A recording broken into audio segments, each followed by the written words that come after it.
जसे की ग्रुपमध्ये नोटिफिकेशन टाकण्यात आलेलं आहे की विद्यापीठाने तुमच्या फर्स्ट इयरचं जे सेकंड सेमिस्टर आहे, मग LLB थर्डवाले आणि BLLB फिफ्थवाले, तर जे फर्स्ट इयरचं जे एक्झाम होती तर त्याच्या सेकंड सेमिस्टरबद्दल तुमचं एक एक्झाम होणार आहे. ठीक आहे. तर ते एक्झामचं नेचर जर बाकीच्या लोकांना क्लिअर झालं नसेल तर मी तुम्हाला सांगतो काय नेमकं. तर तुम्हाला 4 सब्जेक्ट आहेत. प्रत्येक सब्जेक्टचे तुम्हाला 2 टॉपिक देण्यात आलेले आहेत. ते कंपल्सरी तुमच्या रोल नंबर वाईज तुम्हाला डिस्ट्रीब्यूट केलेले आहेत, बरोबर. तर प्रत्येकाने त्याच्यावर हाताने लिहून टाईप वगैरे करायची काही गरज नाही आहे. तर हाताने लिहून तुमचे काही कोरे वगैरे असे तुम्ही कोरे पेज पण घेऊ शकता, पण त्याला व्यवस्थित मार्जिन वगैरे लावा. मार्जिन वगैरे करून थोडं सुटसुटीत दिसायला पाहिजे किंवा चांगलं दिसायला पाहिजे.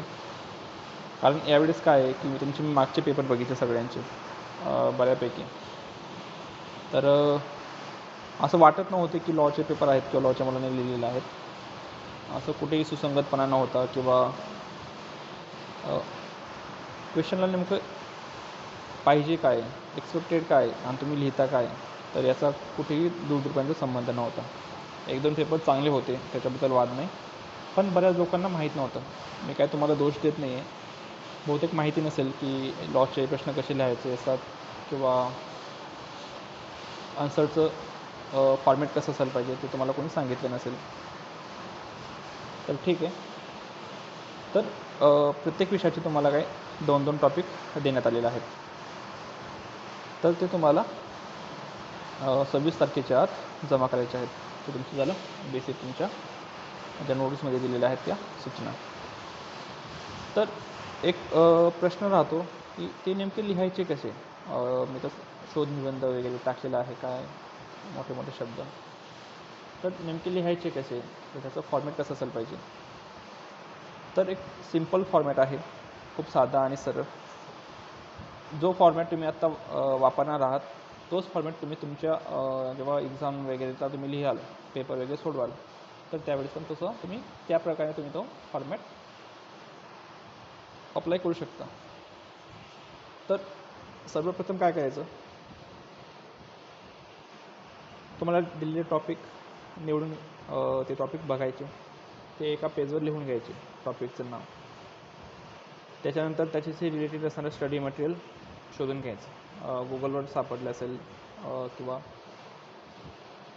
पुस्तकामधून घेऊ शकता, बेरॅक्स असतील त्याच्यामधून घेऊ शकता.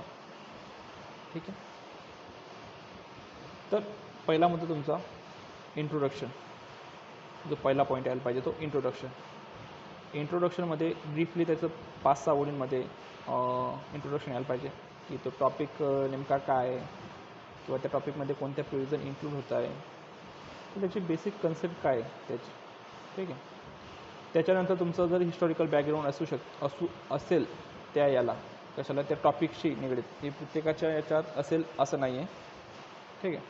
तर हिस्टॉरिकल बॅकग्राऊंड हे टॉपिक वाईज डील करेल की जर टॉपिकला जर हिस्टॉरिकल बॅकग्राऊंड असेल तर तुम्ही लिहा, नसेल तर लिहायची गरज नाही. त्याच्यानंतर डेफिनेशनल क्लॉज असेल की त्याच्या डेफिनेशन, जो टॉपिक आहे त्याच्या डेफिनेशन येतील. डेफिनेशन पण असं आहे की जे टॉपिक आहेत, आता ज्यांना बऱ्याच जणांना केस लॉ भेटलेले आहेत, ठीक आहे, तर केस लॉला काय डेफिनेशन वगैरे काय येणार नाही, बरोबर. तर काय करायचं, तेवढं झालं का तुमचं, डेफिनेशन झालं का, त्याचे इसेन्शियल इन्ग्रेडियंट्स झाले का, त्याच्यातून तुझा पुढचा टॉपिक राहील त्याच्याशी रिलेटेड असणाऱ्या प्रोविजन्स. ठीक आहे. आता IPCच्या ज्या बऱ्याच प्रोविजन्स आहेत, मग ते सेक्शन वाईज त्या प्रोविजन तुमच्या 1 by 1 येऊ द्यायच्या. प्रोविजन कंप्लीट पाहिजे. मग त्या प्रोविजनचे काही इसेन्शियल एलिमेंट्स असतील, ते इसेन्शियल एलिमेंट्स तुमचे यायला पाहिजे. ठीक आहे. इसेन्शियल एलिमेंट्स झाले की त्या टॉपिकवर असणाऱ्या केस लॉज, ठीक आहे, तर त्या टॉपिकशी निगडीत असणाऱ्या केस लॉज त्या, आणि त्याच्यानंतर तुमचं कन्क्लुजन. हे तुमचं एक जनरल हे असेल. तर याच्यामध्ये तुमचे बरेच पॉईंट तुमच्या टॉपिकनुसार चेंज होत राहतील. बऱ्याच ठिकाणी हिस्टॉरिकल बॅकग्राऊंड येईल, बऱ्याच ठिकाणी येणार नाही. बाकी ठिकाणी डेफिनेशन येतील, बाकी ठिकाणी डेफिनेशन येणार नाही. ठीक आहे. तर हे नोट डाऊन करून घ्या आणि या प्रकारे तुमचं व्यवस्थितपणे येऊ द्या. त्याच्यानंतर ज्यांना केस लॉ भेटलेला आहेत इन्व्हायरमेंट लॉच्या, तर त्यांनी कसं करायचं, त्यांनी जनरल एक त्या केसबद्दल थोडीशी बॅकग्राऊंड लिहायचं. ठीक आहे. त्या केसच्या फॅक्ट काय होतात, त्या केसच्या फॅक्ट काय होतात, त्याच्यामध्ये आर्ग्युमेंट्स काय झाले. ठीक आहे. आर्ग्युमेंट्स काय झाले आणि त्याच्यानंतर त्याचं हेल्ड काय झालं. ठीक आहे. तर त्या केसचं हेल्ड काय झालं. एकदा परत सांगतो. पहिले त्या केसचं बॅकग्राऊंड, केसच्या डिटेल फॅक्टनंतर त्याचे आर्ग्युमेंट्स नंतर त्यांचं जे डिसिजन झालं ते डिसिजन. ठीक आहे. यावेळेस मी बऱ्यापैकी पेपर तर तुम्ही तुमचे जे लिहिणार आहात तर तुम्ही या प्रकारे लिहा. याच्यानंतर मी बहुतेक 3 ते 4 पॉईंट जर जमलं तर मी झूम मीटिंग घेतो. तुम्ही बघा, जर एवढा वेळ तुम्हाला अजून वेळ आहे, बरेच 3-4 तास आहेत. 3-4 तासामध्ये तुम्हाला टॉपिकवर शोधून जर काही भेटलं असेल किंवा काय हे काही असेल तर तुम्ही तुमचे टॉपिक बघा.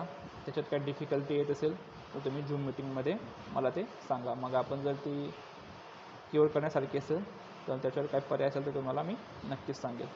ठीक आहे. तर मी झूम मीटिंगबद्दल तुम्हाला हे टाकतो, ग्रुपमध्ये लिंक टाकतो. तर तर त्या मीटिंगला ज्यांना शक्य असेल त्यांनी जॉईन व्हायचं. ज्यांना काही क्युरी असतील त्यांनी क्युरी आताच लिहून घ्या. काही क्युरी असेल तर मग ते तुम्ही त्या लेक्चरमध्ये विचारू शकता. ठीक आहे.